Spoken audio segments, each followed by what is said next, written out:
Some fishermen were on thin ice this afternoon, starting their ice fishing season several weeks early. Sarah Massler-Donar has you covered tonight on how they made sure it was safe to get out this weekend. Jeremiah Lugrain was one of several fishermen casting their lines on an icy Monona Bay this weekend. It freezes up earlier, this bay. As you notice, I don't know if you came across John Nolan, but that's all open water still. The bay's frozen conditions had them taking the bait, but as seasoned fishers, they made sure they weren't literally breaking the ice, especially since it's so early in the season. Yeah, it's pretty early. Usually it's more around later December. It could be pretty sketchy, yeah. Basically though, when it's pretty dark like this and has a good clear look to it, it's not too bad. Lugrain says having other people around helps with safety, and they check the thickness of the ice by drilling closer to the shore at first and then working their way out.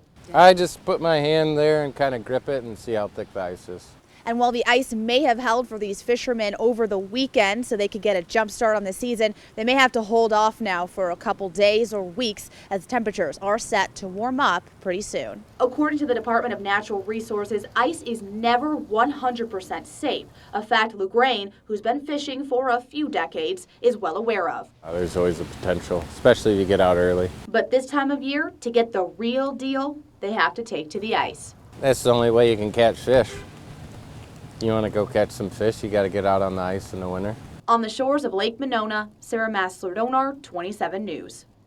Even though Monona Bay is frozen right now, the Clean Lakes Alliance tells us they don't think the lakes will freeze any earlier than usual this year. The organization is still planning to host its annual contest to guess when Lake Monona will freeze, starting the first week of December.